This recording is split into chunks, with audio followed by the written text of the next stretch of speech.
로마서 11장 25절부터 36절 말씀까지 저와 여러분이 말씀을 교독하여 보시겠습니다.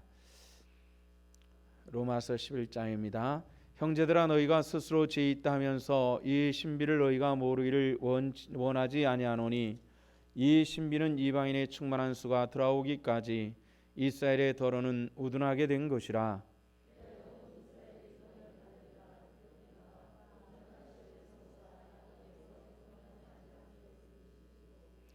내가 그들의 죄를 없이 할 때 그들에게 이루어질 내 언약이 이것이라 함과 같으니라.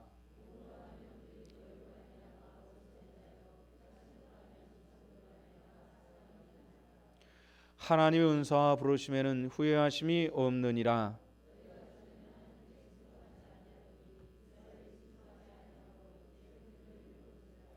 이와 같이 사람들이 순종하지 아니하니 이는 너희에게 베푸시는 긍휼로 이제 그들도 긍휼을 얻게 하려 하심이라.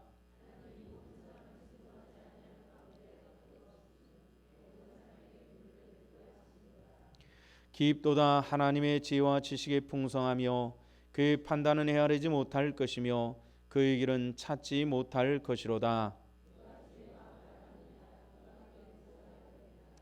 누가 주께 먼저 드려서 갚으심을 받겠느냐?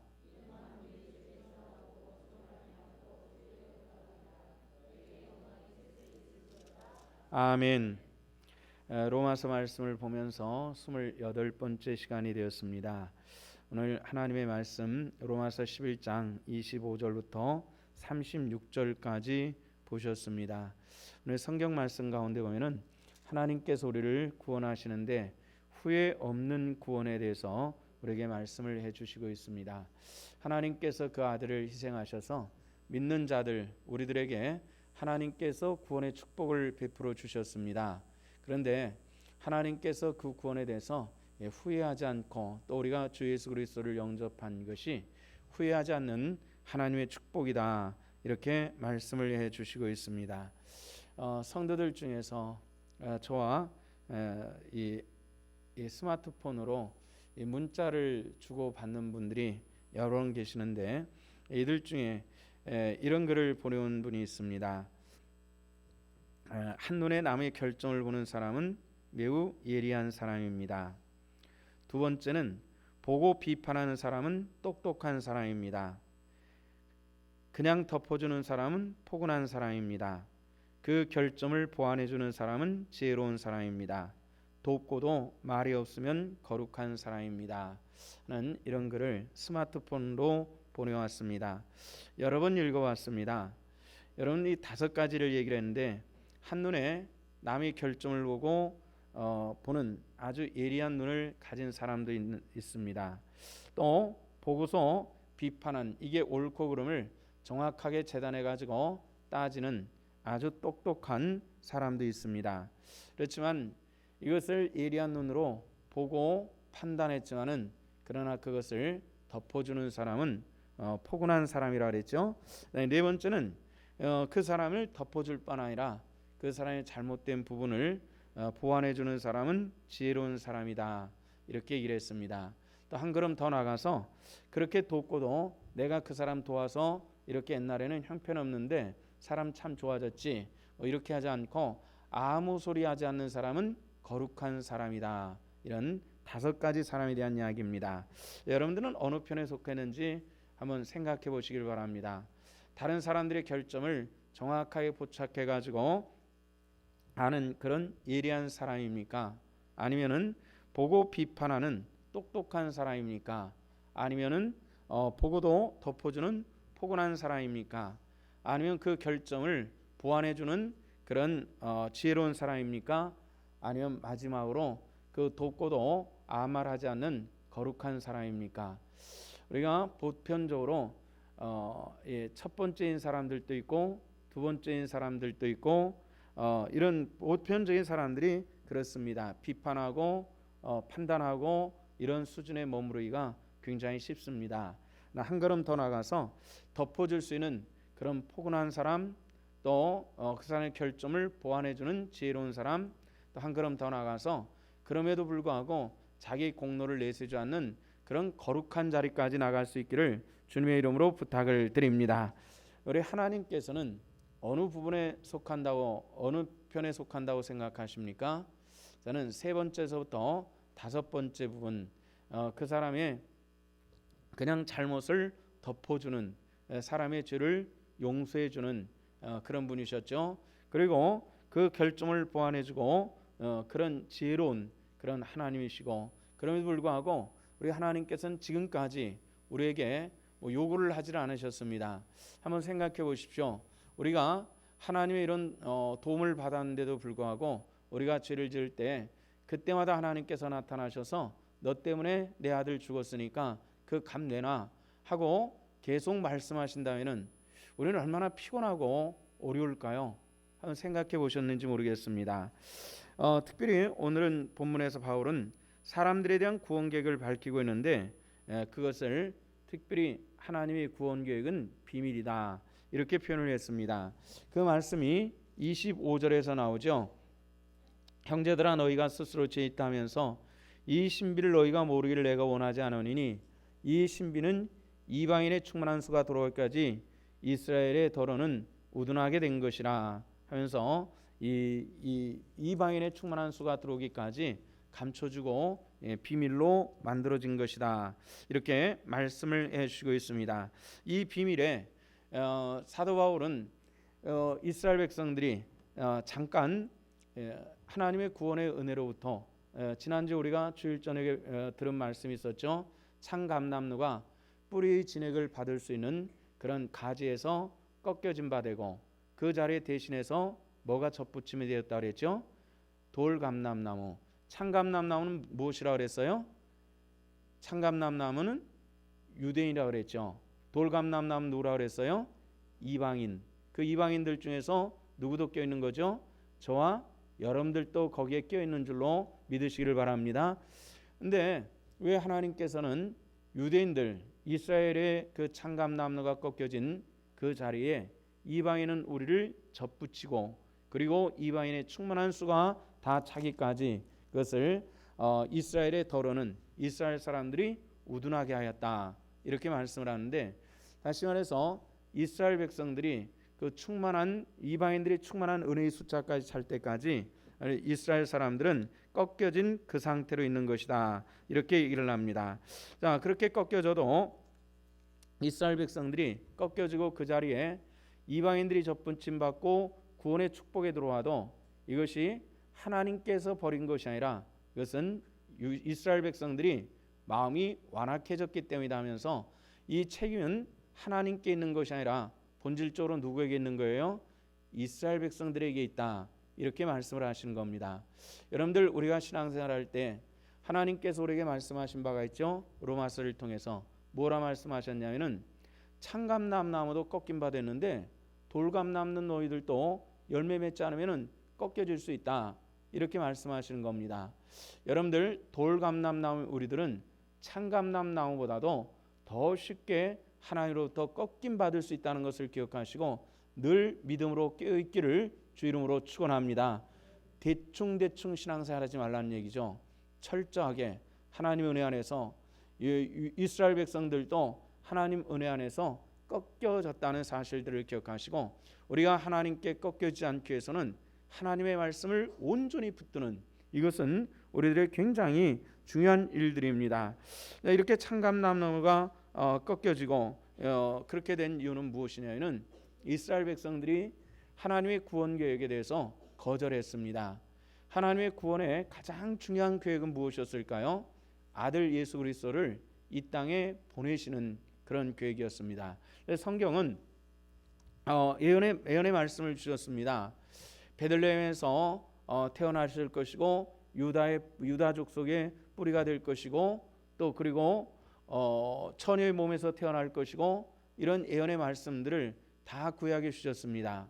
그런데 그것을 알매도 불구하고 어떻게 이스라엘 백성들이 알았죠? 성경 말씀을 보고 알았습니다. 멀리서 이방인들인 동방박사들이 찾아와서 왕의 왕으로 나실 분이 어디에서 태어나겠느냐 그랬더니 서기관들이 즉각 대답을 하잖아요. 뭐라고 대답했습니까? 그건 미가서에 기록되어 있습니다. 미가서에 기록된 대로 그 왕의 왕으로 태어나신 분은 베들레헴에서 태어나실 것입니다. 이렇게 답변을 내놨습니다. 그런데 막상 베들레헴에 가서 예수 그리스도께 경배한 사람은 이 이방인들과 그리고 들판에서 잠을 자며 양을 지키던 그런 목동들 몇 사람만이 예수 그리스도의 태어나심을 영접했다는 것을 우리가 성경을 통해서 보았죠. 하나님의 말씀을 알고는 있는데 이 말씀을 믿는 걸 거절한 것이 유대인들의 문제였다는 것입니다. 여러분들 오늘 이 시대는 성경 말씀에 대해서 믿는 자들의 관심이 굉장히 많아졌습니다. 옛날보다도요. 한 30년 전까지만 해도요. 교회에서 일반적으로 성경법을 하는 교회들은 흔치 않았습니다. 제가 알기로는 정말 드물었어요. 한 30년 전에 교회에서 성경 공부를 한다 이런 거 없었어요. 그냥 성경을 그냥 읽었을 뿐입니다. 교회가 설교를 듣고 성경을 알았을 뿐이에요. 그런데 언제부터인가 한국 교회에 성경 공부 바람이 불어왔습니다. 참 좋은 바람이죠. 그래서 많은 사람들이 성경을 연구하고 공부하고 그랬습니다. 마침 예수님 당시의 서기관들처럼 성경을 깊이 연구를 했어요. 그런데 문제는 뭐냐면은 그렇게 성경을 알았으면은 그럼 그렇게 행했느냐 이렇게 질문하면은 행한 적은 없다는 것입니다. 오히려 성경에 조금 무지했을 때 그때 오히려 행한 사람들이 훨씬 더 많았다는 것입니다. 이 말은 무엇이냐면은 그 당시 예수님 당시 서기관들은 하나님의 말씀을 알았을 뿐이지 믿지 않은 사람들입니다. 여러분들 하나님의 말씀을 알았거든 그 말씀을 온전히 믿으시기를 주 이름으로 축원합니다. 축원합니다.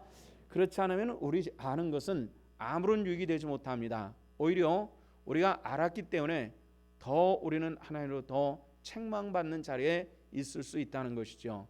하나님의 말씀을 많이 하십시오. 아는 것이 하나님의 말씀을 아는 것은 매우 유익합니다. 다만 이 유익은 어떤 사람에게요? 믿음의 사람들에게 유익한 것입니다. 믿지 않는 사람들에게는 오히려 책망의 도구가 될 수 있다는 것을 기억하시고 하나님의 말씀을 알았거든 더 깊이 믿음의 자리에 들어갈 수 있기를 부탁을 드립니다. 자, 이제 구원의 방향이 이스라엘에게서 나와가지고 어디로 향했냐면은 이방인을 향해서 이 방향이 틀어지기 시작해요. 지금까지 이쪽으로 이스라엘 향해서 갔다가 이 구원의 방향이 각도를 틀어가지고 이방인을 향해서 이제 구원의 은혜가 나타나기 시작을 합니다. 근데 이 구원의 그럼 이스라엘 사람들은 그럼 영원히 구원에서 탈락된 것이냐? 아니란 얘기죠. 우리 하나님께서 마지막 때에 이방인들을 주 은혜 가운데서 이끄시고 함께 하실 것을 성경에서 말씀을 해주셨는데 지난 주일 저녁에 제가 예를 들어서 한 말씀을 드렸습니다. 그것은 뭐냐면은 어떤 부잣집에 파출부가 가가지고 청소를 하고 일을 다 끝나고 나오는데 그 신발장에 가지러 놓이는 새 신발을 청소년들이 쓰는 새 신발을 보고 그 집에 아들이 없는 곳으로 하는데 웬 청소년들이 쓰는 신발이 있습니다. 이렇게 이랬더니 그 집 아주머니가 말하기를 우리 아들은 뇌성마비가 걸려가지고 발로 걸어다닐 수가 없어가지고 그 기숙학교에 들어가서 공부를 하고 있고 내가 아들을 생각할 때마다 걸을 수 있으면 얼마나 좋을까 싶어가지고 신발을 사다 놓고 아무도 한 번도 신지 않은 신발입니다. 그런데 아주머니 아들이 우리 아들과 나이가 같고 발이 같다면은 가져다 신기세요 하고 덥석 안겨줬다 그랬죠. 근데 아쉬운 마음이지만은 그래도 아낌없이 그 파출부 아줌마의 아들을 위해서 좋은 신발을 덜컥 안겨주었습니다. 자, 그래서 한 걸음 더 나가가지고요. 그런데 지금까지는 이 뇌성마비가 치료를 받고 온전히 걸을 수 있다라는 이런 그 의학적인 그런 진보는 없지만은 만약에 이런 의학적인 진보가 있어가지고 그 뇌성마비의 아들이 온전히 걸을 수 있게 된다면은 그 엄마는 어떻게 할까요? 쫓아가가지고 그 파출부 아줌마한테 가가지고 그때 줬던 거 내 거 다시 돌려주세요. 이렇게 할까요? 아니면 그때 사준 것보다도 나가서 더 좋은 것을 사가지고 자기 아들에게 신길까요? 어떻게 하시겠습니까? 더 좋은 것을 신기시겠죠. 여러분들 택함 받은 유대인들이 돌아올 때 하나님께서는 기뻐하실 줄로 믿습니다. 그래서 우리가 잘 아는 것처럼 예수님께서 그런 비유를 하셨죠. 큰아들과 작은아들 이 비유를 하면서 작은아들이 아버지 재산을 가지고 허랑방탕하고 돌아왔을 때 아버지는 큰아들에게도 주지 않았던 양을 잡고 기뻐하며 새 옷을 입히고 새 신을 신기고 그 이웃 사람들을 초청해서 함께 즐거워했다. 이 말이 의미하는 것이 뭐예요? 돌아오는 백성들에 대해서는 하나님께서는 말할 수 없이 기뻐하신다는 것입니다. 그 말할 수 없는 기뻐하심의 축복이 우리 성도들에게도 함께 하시기를 바랍니다. 자, 이제 언제까지? 그러면 지금은 이 구원의 시기가 이방인의 시기입니다. 유대인의 시기가 아니라, 이스라엘의 시기가 아니라, 이스라엘의 때가 아니라 이방인의 때가 있다는 거예요. 그러니까 이방인의 때가 다 차고 나면은 뭐가 나타날까요? 유대인들, 이스라엘 백성들 택함 받은 그 백성들의 때가 이를 때가 있을 것입니다. 이 이스라엘의 구원의 은혜를 알고 아들 예수님을 영접하면은 구원의 백성이 되는 그런 시간이 성경의 그 내용을 볼 때 반드시 마지막 이 인류의 역사 마지막에는 반드시 이루어진다라는 것입니다. 그럼 그때는 언제일까요? 우리가 그 시기와 때에 대해서 무지하게 궁금합니다. 아마 어떤 성경의 어떤 사건보다도 우리가 가장 궁금하게 여기는 것이 있다면은 그 종말이 가까운 이방인의 때가 차고 이스라엘 백성들이 돌아오는 그때는 언제일까요? 이것에 대해서 굉장히 궁금합니다. 그래서 이 사유와 이단들은 언제든지 이런 내용을 사용을 해가지고 사람들의 미혹을 합니다. 그래서 아주 오래전에 우리나라에서 이 종말, 이 시한부 종말론을 외쳤던 사람들이 이런 걸 교묘히 이용을 해서 사람들의 그런 신앙을 미혹하고 이것이 불발로 끝나자 여러 사람들이 자살을 하는 이런 사태도 벌어졌었던 그런 일들이 있었는데요. 이런 이단들의 특징은 뭐냐면은 그 시간과 때를 정확하게 제시를 한다는 겁니다. 예를 들어서 2000년 12월 1일 이런 식으로 정확하게 날짜를 정해 가지고 그때 예수님께서 재림한다. 아니면 종말이 온다. 이렇게 얘기를 하는데 여러분들 성경을 분명히 우리가 알아야 됩니다. 이 구조에 대해서 모르면요. 여기에 미혹되기가 굉장히 쉽다는 겁니다. 우리 성경 한 군데 찾아보실까요?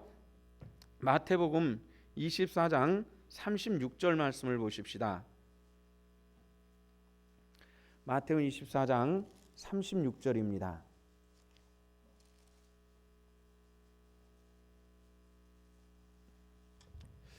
마태복음 24장은 종말에 대해서 예언하신 예수님의 말씀이 주로 기록되어 있는 장인데요. 그 36절 같이 한번 읽어볼까요? 다 같이 시작. 그러나 그날과 그때는 아무도 모르나니 하늘의 천사들도 아들도 모르고 오직 아버지만 아시니라. 아멘. 자, 그때는 아무도 모르나니 누구도 모른다 그랬어요. 천사들도 모르고 아들도 모르고. 아들은 누구를 얘기하는 거예요? 하나님의 아들 예수님 당신을 가리키는 거예요. 나도 모른다. 그때는 누구만 아신다? 아버지만 아신다. 그 아버지는 누구예요? 하나님만 아신다. 근데 아들인 예수님도 나도 그때는 얘기할 수가 없다. 말할 수가 없다. 그런데 사람들이 말하는 시간과 날짜를 정확하게 얘기한다는 것은 여기서 벌써 거짓이 돼버리고 마는 겁니다. 여러분들 어느 때든지 종말의 시간을 정확하게 얘기한다는 것은 역사 유래도 한 번도 어긋남이 없이 이단들의 이야기였다는 것 여러분들 기억하시기를 바랍니다. 이것은 굉장히 위험한 것입니다. 다만 우리는 몇 가지 추측할 수는 있습니다. 겨울에 북동풍이 불고 구름이 짙게 깔리면은 눈이 올 것이다. 이렇게 대충 우리가 감 잡을 수 있잖아요. 요즘에는 아주 슈퍼컴퓨터가 일기예보를 하는 슈퍼컴퓨터가 있어가지고 요즘에 상당히 정확하게 예보를 했는데 예전엔 그런 게 없이 그냥 기상관들의 경험을 통해서 바람 이런 것을 통해 가지고 지금쯤 어떤 일이 일어날 것이다. 바람이 어떻게 부니까 어떻게 비가 올 것이다. 이렇게 추측을 했는데 그래도 대충은 맞았어요. 해물이나 달무리가 생기면은 해물이 보셨죠? 달무리. 해와 달 곁에 테두리 같은 하얀 태가 둘려지는 것을 이걸 달에 생기면 달무리라고 그러고 해 생기면 해물이라 그럽니다. 농부들은 달물이나 해물이가 생기면은 곧 비가 온다든지 눈이 온다든지 바람이 분다든지 이런 것을 대충 잡아낼 수가 있었습니다. 이것이 정확하지 않고 또 이 예상이 빗나갈 수도 있었죠. 성경은 종말에 대해서 특히 이스라엘에 대해서는 특별한 예언을 하나 해주고 있습니다. 우리가 이런 것들을 통해 가지고 종말에 이스라엘 사람들이 언제 구원으로 들어올 것이고 이방인들의 구원의 문이 언제 닫힐 것인가 하는 것에 대해서 우리는 대충은 알 수 있습니다. 대충 알 수 있지만은 하나님께서 분명히 말하는 것은 정확한 날짜와 시간은 주지 않은 것이 마태복음 24장 36절의 말씀처럼 천사도 모르고 아들도 모르고 오직 아버지만 아신다라는 이 절대적 성경을 우리가 절대로 위배돼서는 안 된다는 것입니다. 대충 그렇게 될 것이다 하는 것은 우리가 알 수가 있는데, 그래서 예수님께서 장차 그 유대인들이 하나님의 은혜를 떠나고 또 그리고 장차 유대인들이 은혜 가운데 다시 돌아올 것을 한 사건을 통해서 아주 굉장히 세밀하게 예언해 주신 사건이 있었습니다. 이게 언제였냐면요, 마태복음 21장에 보면은 예수님께서 이런 걸 하셨습니다. 예수님께서 이제 베다니에 가셔서 주무시고 아침 일찍이 예루살렘에 오시기 위해서 출발하셨는데 이 가난한 집에서 아침에 일어나다 보니까 이 조반을 못 드시고 출발한 것 같습니다. 그래가지고 예루살렘에 도착하기 전에 시장하셔서 길가에 세워 있는 이 무화과 나무 한 그루를 보시죠. 그래서 그 무화과 나무에서 열매를 얻을까 싶어가지고 무화과 나무 잎사귀들을 들쳤는데 열매를 얻지를 못했습니다. 근데 왜 얻지 못했느냐 하는 이 문제에 대해서는 마태복음 21장에 뭐라 말씀되어 있냐면은 무화과의 때가 아님이라 이렇게 되어 있습니다. 무화과 열매가 맺힐 때가 아니었다는 겁니다. 그 이유는 뭐죠? 예수님께서 십자가에 못 박혀 돌아가시기 한 주 전에, 바로 며칠 전에 있었던 그 사건이거든요. 그렇기 때문에 그 시간이 언제냐면은 한 4월 초쯤 되는 그런 시간입니다. 4월 초쯤이면요 이스라엘도 역시 막 봄이 시작하는 그런 계절이기 때문에 아직 모든 열매가 열려 있는 이런 때가 아닙니다. 거기도 우리나라처럼 북반구에 속한 것이기 때문에 우리가 겨울이면 거기도 겨울이고 우리가 여름이면 거기도 여름이에요. 그러니까 무화과는 언제 열려야 되냐면은 한 7월 달이나 8월 달에 열려야 되는데 4월 달에 가서 무화과를 찾으니까 당연히 열매가 있을 턱이 없지요. 그런데도 불구하고 예수님께서 성경에 뭐라 그랬냐면은 이 무화과를 저주하니 나무가 곧 마른지라 이렇게 성경 기록됐습니다. 예수님의 기본 성품이 있습니다. 예수님은 당신의 성품에 대해서 뭐라 그랬죠? 나는 온유하고 겸손하니 내게 와서 내 멍에를 베고 내게 배우라 이렇게 말씀하셨죠. 예수님은 당신의 성품에 대해서 나는 온유하고 겸손하다 그랬어요. 그런데 말도 못하는 나무에다, 그것도 때도 아닌데 무화과 열매를 얻으려다가 얻지 못하니까 저주해서 무화과 나무를 말라 죽였다. 예수님의 성품하고는 도무지 맞지 않는 그런 내용입니다. 예수님께서 얻고자 하는 열매는 무엇이냐면요, 이스라엘 사람들은 이 무화과 나무라고 해서 이것이 들어있는 그냥 있는 무화과 나무가 아니라 밭에 있는 무화과 나무예요. 언젠가 저 시골 남원 쪽에 주일날 저녁에 설교를 하러 갔는데, 임실이죠. 임실이라는 곳에 설교를 하러 갔는데 제 아내랑 가을에 같이 갔어요. 가을에. 근데 그 교회를 찾아가는 양쪽에 감나무들이 쫙 서 있는데 감나무들이 막 산 같은 곳에도 있고요, 들판에도 있고, 그런데 감이 빨간 게 주렁주렁 달렸어요. 우리 같이 북쪽에 사는 사람들은 그 감나무가 빨갛게 주렁주렁 달리면은 그렇게 탐스러울 수가 없어요. 제 아내가 뭐라 그러냐면은 여보 저거 주인 없는 것 같아, 따가면 안 될까? 이런 얘기를 하더라고요. 근데 저도 따갔으면 굉장히 좋겠어요. 막 빨간 게 주렁주렁 열려가지고 막 땅에 닿을 정도로 막 열려 있는데 굉장히 탐스럽게 열렸어요. 그렇지만 빨리 교회를 가야 되기 때문에 교회 가서 설교를 마치고 목사님에게 물어봤어요. 목사님, 여기 오는 도중에 막 들에도 있고 산에도 있고 감이 쫙 열려서 막 주렁주렁 막 땅에 끌리도록 열렸는데 그거 주인 없는 거죠? 물어봤어요. 여러분, 그 주인 없을까요? 다 주인이 있대요. 따면 큰일 나요. 이렇게 얘기를 하더라고요. 안 따길 잘했죠. 목사가 설교하러 갔다가 감 따가지고 도둑놈 몰리면 어떻게 할 뻔했어요.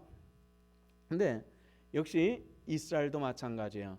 길가에는 무화과 나무라 하지만은 이 무화과는 이 주인이 있는 그런 무화과예요. 그래서 이 무화과를 딸 때는 이스라엘 사람들은 어떤 그 수확의 어떤 특징을 가지고 있냐면은 우리나라는 따고 또 따고 또 따고 하나 남을 때까지 전부 따는 이런 특징이 있지만은 이스라엘 사람들은 한 번 추수할 때 예를 들어서 올리브 열매를 딸 때 한 번 추수로 딱 끝나고 나머지가 매달려 있는 것은 그것은 따지 않고 내버려둬야만 합니다. 무화과도 마찬가지고 모든 게 마찬가지예요. 모든 것을 그냥 둬야만 합니다. 그것은 율법이에요. 그이는 뭐죠? 길을 가는 사람들이 배가 고플 때 그것을 따먹도록 하기 위해서. 그래서 무화과는 열린 상태에서 그냥 꼬들꼬들 말라가지고 우리가 그 먹는 무화과 말린 것처럼 그렇게 돼가지고 배고픈 사람들이 그것을 따먹도록 하는 것이 이 무화과 나무였어요. 그러니까 작년에 열렸던 열매들 가운데서 잘하면은 지금도 남아 있어야 되는 것이 열매인데 하나도 없었다는 거예요. 하나도 없을 수 있죠. 오고 가는 사람들이 얼마나 많은데 따먹었겠어요. 그런데 예수님께서는 무화과 나무를 저주하는 겁니다. 도대체 성경에서 예수님의 성품은 있을 수 없는 이 저주를 무화과를 통해서 하는 거예요. 그런데 그 무화과 나무가 곧바로 말라 죽는 이런 신비한 놀라운 그런 모습을 보았습니다. 근데 무화과는 그리고 나서 이제 마태복음 24장에 보면은 예수님께서 이 다시 예루살렘에서 또 다시 베다니로 가시다가 제자들이 그 무화과를 보면서 예수님, 이 무화과 나무가 예수님이 저주했는 나무인데 정말 말라 죽어 버렸네요. 이런 얘기를 하는 거예요. 그때 예수님께서 어떤 얘기를 하시냐면은 너희들이 큰 나팔 소리와 함께 하나님께서 천사들을 보낼 텐데 저희가 그 택하신 자들을 하늘이 끝에서부터 저 끝 사방에서 모을 때가 오리라. 그러면서 거기 아주 의미 깊은 얘기 하나를 해주셨어요. 어떤 얘기냐면은 마태복음 24장 30절이니까 무화과 나무의 비유를 배우라. 그 가지가 연해지고 잎사이를 내면 여름이 가까운 줄을 아나니 이와 같이 너희도 이 모든 일을 보거든 인자가 가까이 곧 문 앞에 이른 줄을 알라. 이렇게 말씀을 하셨어요. 이게 무화과 나무가 말라 죽었던 나무가 가지가 연해지고 잎이 나는, 다시 말해서 뭐 어떤 상태를 얘기하는 거예요? 죽었던 것이 살아나는 소생된 상태를 보면은 인자가 가까이 온 줄을 너희는 알라 하는, 예수님께서 이 땅에 다시 오실 때의 징조로 무화과 나무의 비유를 보여주시는 거예요. 그래서 이 무화과 나무의 비유는 성경을 예수님 재림하시는 내 이야기에 대해서 절대로 빠져서는 안 되는 중요한 징조가 이 무화과예요. 여러분들 혹시 무화과 나무 보신 적 있나요? 이 북쪽에는 무화과 나무가 안 되죠. 저 아래쪽 요즘에는 이 가끔 이 중부지방에서 무화과를 화초로 키우는 걸 볼 수는 있지만은 노지에서는 아직 재배는 안 돼요. 무화과는 충청남도 저 아래쪽서부터 전라도, 경상도 저 아래쪽으로만 재배가 되는데요. 제가 어렸을 때는 무화과는 상업적으로 재배는 안 했어요. 그냥 집 우물가에 한 그루 심어가지고 열리면은 요만한 거 한두 개씩 따 먹었는데 요즘에는 해남 또 그 강진 그런 쪽에서 아주 대규모로 무화과를 재배를 해요. 그래서 굉장히 커다란 열매가 돼가지고 여름에는 박스에 넣어서 파는 그런 걸 볼 수가 있는데요. 무화과 열매 여러분들 잡숴 보셨나요? 잡숴 보시면은 그 어떤 맛이 나죠? 달짝지근하고 그리고 씨가 씹히죠. 꽃이 피지 않는 나무에 열매가 맺히고 씨가 씹힌다. 이게 좀 이해가 안 가잖아요. 원래 무화과 열매는 열매가 아니라 꽃봉오리입니다. 겉이 그 푸르스름하고 거무죽죽하게 된 것이 이게 원래 이 꽃을 싸고 있는 이 꽃받침이에요. 이 꽃받침이 원래 이렇게 꽃을 싸고 있다가 꽃이 벌어지면 이렇게 벌어지지 않습니까? 근데 이 꽃이 벌어지지 않고 계속 이걸 싸고 있는 거예요. 그러면서 자라요. 그러면서 나나니 벌이 요 끝에 구멍이 조그마한데 거기다가 수정을 해가지고 이 안에서 꽃이 다 피지 않고 그냥 꽃잎이 거기서 그냥 열매처럼 과육처럼 돼버리고요. 거기서 수정이 돼가지고 아주 조그만한 그런 씨앗들이 까맣게 맺혀 있는 이런 걸 볼 수가 있죠. 설명은 집에 가서 하세요. 내가 지금 설명하니까 까맣게 맺혀 있는 그런 걸 볼 수가 있어요. 다시 말해서 꽃이 없는 것이 아니라 꽃이 있긴 있는데 활짝 펴지 않은 상태에서 딱 이 껍데기에서 오물린 상태에서 꽃이 그냥 거기서 수정을 하고 그 꽃잎이 과육처럼 돼가지고 그걸 따서 먹는 거예요.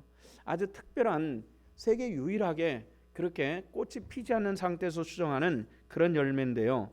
이 무화과나무라고 하는 것이 꽃이 피지 않는 상태에서 그렇게 열매가 맺는다 그래서 무화과나무죠. 이 하나님의 은혜는 우리가 아무런 공로가 없이 우리를 택하시고 예수 그리스도를 우리에게 주신 줄로 믿습니다. 이스라엘 백성들이요, 이 세상의 많은 민족들 가운데서 하나님께서 특별히 이스라엘 백성들을 그냥 택하신 것입니다. 아무런 공로 없이 하나님의 백성됨의 축복을 받은 거예요. 이게 무화과나무와 같은 거거든요. 이 유대인들이 그렇습니다. 근데 유대인들이 이 무화과나무 같은 유대인들이 예수님을 통해서 저주받고 그만 그들은 예수님께서 십자가 못 박혀 죽으신 지 딱 40년 되던 해에 유대 땅에서 반란이 일어나가지고 로마 정규군이 와요. 실바 군단이라고 하는 이런 정규군이 와가지고 온 이스라엘 사람들을 살육을 해요.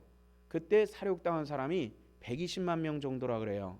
엄청나게 많은 사람들이 죽고 나머지 사람들은 뿔뿔이 흩어져 가지고 이스라엘 땅에는 유대인들이 살지 못하는 완전히 추방된 땅이 됐어요.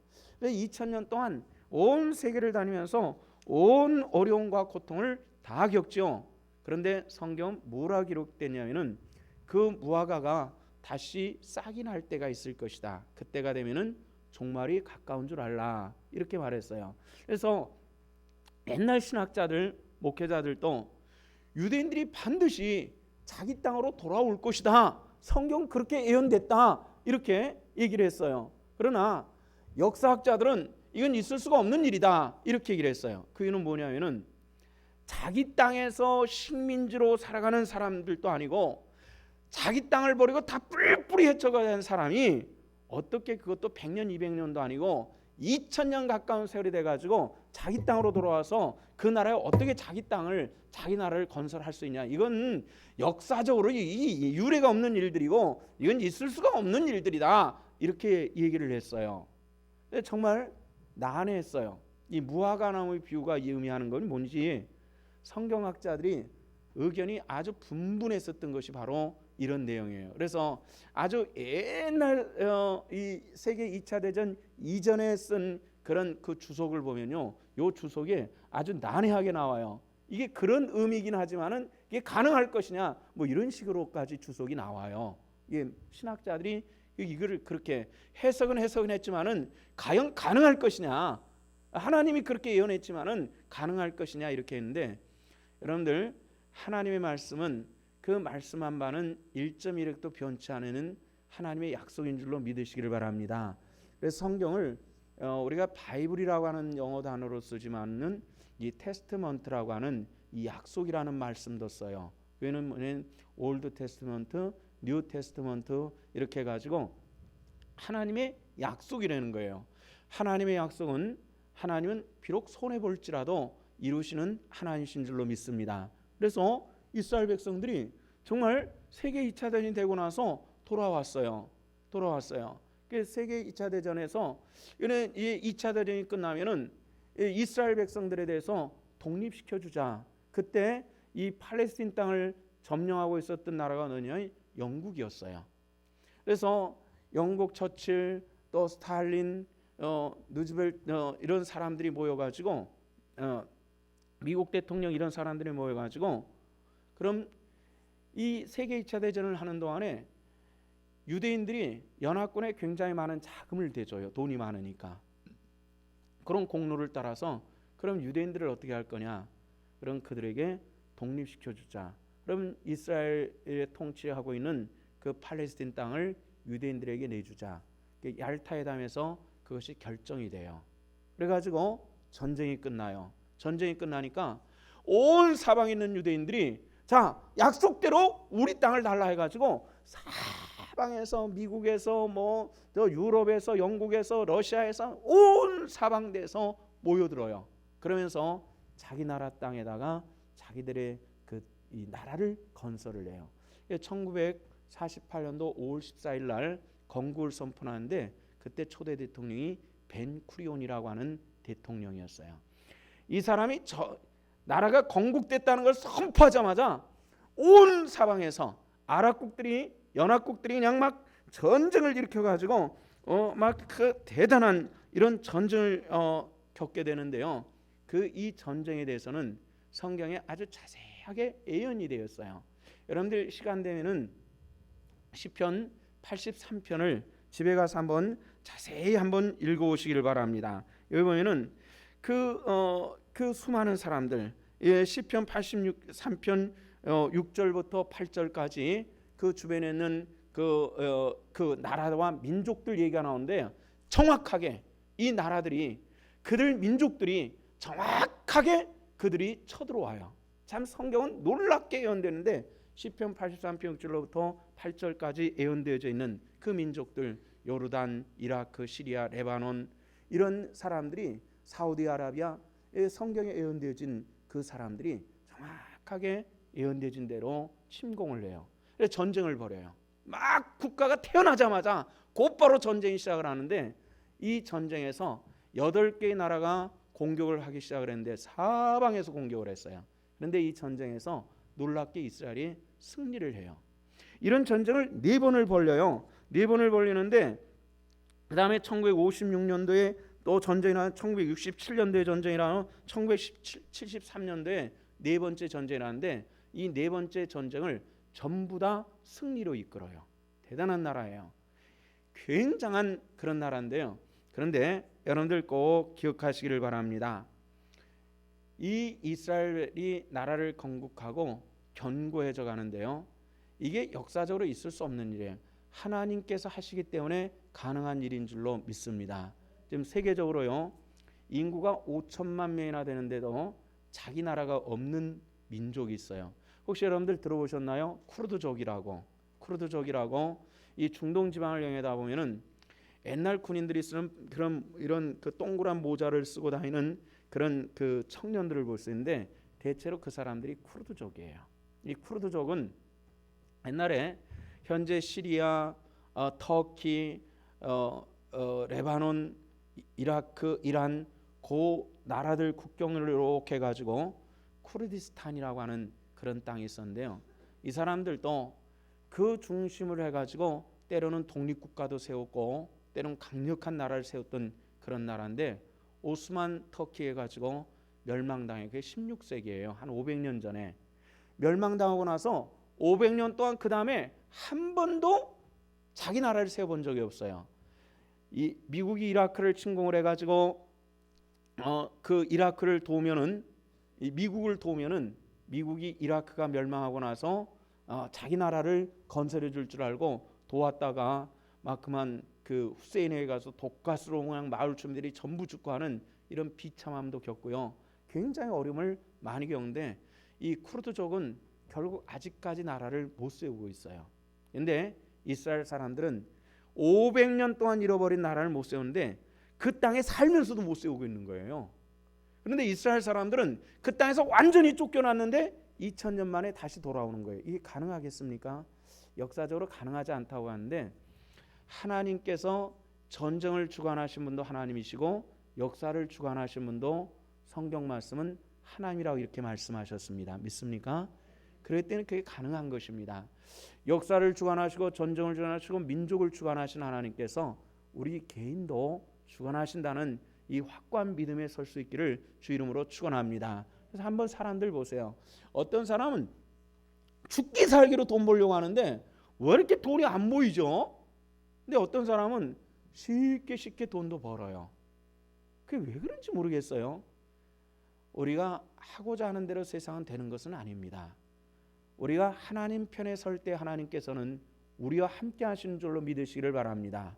근데 우리가 그걸 모르는 것이 문제예요. 그래서 저는 여러분들에게 제가 성경을 연구하는 사람으로서 저는 금년이 굉장히 궁금합니다. 어떻게 전개될지. 왜냐하면 이 종말이라고 하는 무화과 나무가 싹이 나고 잎이 나고 하는 그것은 1948년도로 보거든요. 그리고 나서도 벌써 얼마나 흘렀어요? 60년, 70년이 흘러갔잖아요. 굉장히 많은 시간이 흘러갔거든요. 60년이 넘게 흘러갔어요. 굉장히 많은 시간들이 64년이 갔는데요. 근데 아직 정말의 그 본격적인 아주 궁극적인 모습들이 나타나지 않고 있어요. 성경은 예언은 사실 끝났습니다. 더 이상 예언된 것이 성경 안에는 역사적으로는 없습니다. 다만 남아있는 것이라면 예수 그리스도의 재림만 아직 남아있을 뿐입니다. 그 외에는 다 됐어요. 아주 오래전서부터 뭐 이유가 탄생한다든지 이것도 성경적으로 예언을 했는데요. 사람들은 몰랐어요. 그런데 유럽 연합국이 탄생을 하면서 벌써 성경적으로 예언되어진 거거든요. 정말 나라와 나라들이 그렇게 연합이 될까? 또 러시아나 중국과 같은 이런 나라들은 나라가 분열될 것에 대한 예언이 있어요. 정말 그 강력한 통치에서 나라가 분열이 될까? 그런데 러시아가 분열했어요. 앞으로 저는 분명히 믿기는 중국도 분열할 줄로 믿습니다. 이거는 성경적인 이야기니까요. 근데 앞으로 또 하나 우리가 분명한 것은 금년은 어떻게 지나갈는지 저는 굉장히 관심이 많아요. 특별히 우리 성도들의 부탁을 드립니다. 우리가 하나님의 은혜 안에서 굳건히 서는 한 해가 되시기를 주 이름으로 축원합니다. 어정쩡하게 신앙생활하는 것이 아니라고요. 그 이유는 지금 전 세계 그 역사학자들이 관심을 집중하는 것은 뭐냐면은 금년에는 전 세계 여러 나라들이 이 선거를 많이 합니다. 러시아도 하지요, 미국도 하죠, 우리나라도 하죠. 그 외에 굉장히 많은 나라들이 정권을 교체를 하는 해입니다. 정권 교체를 하는. 이 정권 교체는 항상 안보가 취약한 거예요. 그런데다가 작년서부터 밀어닥치는 이 경제적인 문제가 온 세계를 휩쓸고 있습니다. 우리나라 사람들 뭐 경제가 어떠니 뭐 이렇게 하지만요, 사실 우리나라는 다른 나라보다도 탄탄한 겁니다. 나름대로 대통령이 이런저런 이유 가지고 세상을 다 알지 못하는 사람들에서 욕을 먹지만은, 그러나 우리나라는 어려운 중에서 굉장한 약진을 하고 있는 나라입니다. 이거 우리가 알아야 돼요. 다만 예전에 뭐 10% 5% 발전하는 그런 때를 바라보면서 못한다, 뭐 힘들다 이렇게 얘기하지만은, 저는 그나마 이 대통령이 이만큼 하는 것은 하나님의 은혜라고, 저는 이 민족에게 주시는 하나님의 축복이라고 생각합니다. 그렇지 않고는 이거 어렵습니다. 우리나라보다 정말 그 뛰어난 민주화 뭐 이런 그 공업화 이런 나라들이 우리나라도 훨씬 지금 뒤따라오고 있거든요. 지금 4, 5년 전만 해도요, 미국에서 우리나라 자동차 현대차가 일본 차에 돈도 훨씬 적게 받고 차도 제대로 못 팔았는데, 요즘에는 일본 차하고 배기량이 같으면은 거의 동등한 만큼의 돈을 받고 파는데 일본 차보다 더 잘 팔려 나간다는 겁니다. 이건 뭐예요? 그만큼 되어 간다는 얘기예요. 이게 하나님의 축복인데요. 그러나 문제는 뭐냐면은 금년에 어떤 문제가 일어날지 굉장히 신경 쓰이는 것은, 요즘에 여러분들이 TV를 들고 신문을 보면은 좀 관심 깊게 겨뤄야 될 것이 이란과 이스라엘의 관계를 좀 보십시오. 이스라엘과 이란은 어떤 얘기를 하면은 핵 개발 프로그램들에 대해서 우리는 어떤 진보를 하고 있다. 자꾸 핵무기가 만들어졌다라는 이런 비슷한 뉘앙스를 풍기는 얘기를 자꾸 하고 있어요. 그런데 이스라엘은 뭐라 그러냐면은 핵 개발을 한 그 지역을 폭격하겠다. 그러면서 요즘에 미국에서 이스라엘에다 특사를 보내가지고 너희들 임의로 폭격기를 발진해서 이란을 폭격하지 말라. 굉장히 적극적으로 막고 있어요. 지금 그 외교 전쟁이 치열하고 있습니다. 왜냐하면 이 전쟁은 잘못하면 핵 전쟁으로 이어질 수 있는 굉장히 중요한 이런 문제. 우리나라에도 핵 전쟁이 아니라 전쟁 일보 전까지 갔다는 거, 김영삼 정권 때 여러분들 그 얘기를 알고 계신지 모르겠어요. 하여튼 이 전쟁이 일어나기 몇 시간 전까지 간 그런 사건이 우리는 모를 때 일어나고 있었어요. 지도자들. 지금 미국과 이스라엘과 이란은 지금 전쟁 일보 직전에 간 이 상황을 어떻게 할 것이냐. 그런데 이 전쟁은 우리나라와 북한이 싸우는 이런 정도가 아니라 이것은 전 세계의 문제가 달려 있어요. 굉장히 중요한 문제예요. 그렇기 때문에 이런 일련의 사건들이 앞으로 성경에 예언되어진, 오늘 로마서를 말씀하다가 이스라엘 백성들이 돌아오는 그 얘기가 나오다 보니까 이렇게 말씀을 많이 하게 됐습니다마는, 그만큼 이 시대는 우리가 잠들어 있는 것이 아니라 깨어 있는 시대가 되었다는 것을 여러분들 기억하시고 날마다 깨어 있기를 주 이름으로 축원합니다. 근데 이스라엘에 대한 그럼 하나님의 계획은 어떨까요? 궁극적으로 오늘 성경이 말씀하시는 것을 좀 봐야 되겠는데요. 30절과 32절까지 보면은 이런 말씀이 나옵니다. 제가 읽어드릴게요. 너희가 전에는 하나님께 순종하지 아니하더니 이스라엘에 순종하지 아니하므로 이제 긍휼을 입었는지라. 이게 무슨 말 같아요? 참 난해합니다. 그죠? 31절 이와 같이 이 사람들이 순종하지 아니하니 너희에게 베푸시는 긍휼을 이제 그들도 긍휼을 얻게 하려 하심이라. 이 도대체 무슨 얘기입니까?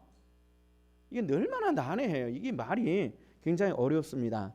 하나님이 모든 사람 순종하지 않은 자 가운데 두심으로 두신 모든 사람의 긍휼을 베풀려 하려 하심이라. 이 말의 뜻은 뭐냐면 너희가라는 것은 이방인을 얘기하는 것이고요, 저희가라는 것은 유대인을 얘기하는 것입니다. 너희가 긍휼함을 입은 것은 저들이 전에 순종하지 않았기 때문에, 유대인들이 순종하지 않았기 때문에. 아까 말씀드렸죠. 예화를 드린 말씀이 있었는데 그 파출로 아주머니가 얻어간 그 신발 얘기야. 저 사람이 신발을 신지 못했기 때문에 너는 신발을 얻어갈 수가 있어, 이런 얘기입니다. 유대인들이 순종하지 않았기 때문에, 무엇에 대해서요? 복음에 순종하지 않았기 때문에 이방인인 저와 여러분들에게 긍휼이 주어졌다는 사실들을 믿으시기를 바랍니다. 그러나 유대인들은 언제까지 긍휼을 입을 수 없겠느냐? 그게 아니라는 겁니다. 그들도 언젠가는 긍휼을 입을 때가 올 것이다. 이 긍휼이라는 것은 뭐예요? 하나님의 구원의 축복에 들어올 때가 반드시 올 것이다라는 것입니다. 요즘에 유대인들의 그 개종, 유대교로부터 기독교로 개종하는 개종률이 굉장히 빨라지고 많아지고 있습니다. 제가 20년 전에 이스라엘 여행을 할 때에 이스라엘에 사역하고 있는 목사님한테 그런 얘기를 들었어요.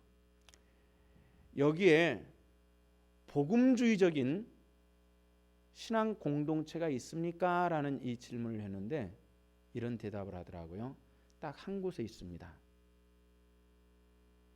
베들레헴과 이스라엘의 중간 라헬의 묘지가 있는 그 근방 마을에 딱 한 곳에 유대인들과 팔레스타인들이 공동으로 모이는 이 복음주의 신앙 공동체가 딱 한 군데 있습니다라는 그런 얘기를 들었습니다. 그러니까 한 군데라면 어떨까요? 최소한 우리 교회만큼도 안 되겠죠, 그죠? 그 모이는 사람들이 몇 명 안 되는 사람들이었어요.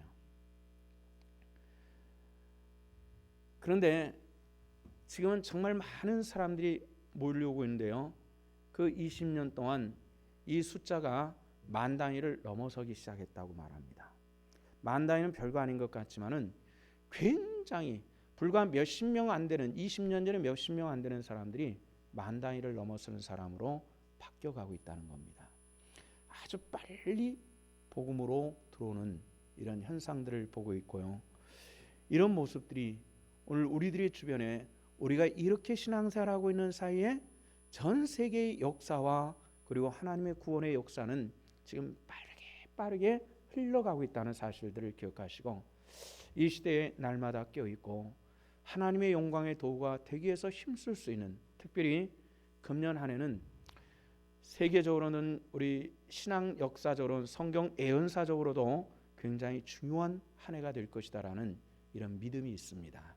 깨어있고 이 시대를 관찰하시고 마지막 때를 준비하는 하나님의 권속들 되시기를 주 이름으로 축원합니다. 우리 함께 기도하시는데요. 특별히 이 시간에는 여러분들에게 기도 하나를 우리 함께 기도할 제목이 있습니다. 그것은 뭐냐면은 요즘에 김정은이가 정권을 잡고 나서 탈북자들에 대해서는 3대를 멸족시키겠다라는 그런 얘기를 했고요. 또 실제로 그렇게 실천을 하고 있다 그래요. 근데 현재 중국에 31명이 억류되어 있는데 실제로는 33명이라고 합니다. 근데 중국에서 그들을 북으로 북송시키겠다 그렇게 얘기를 하고요.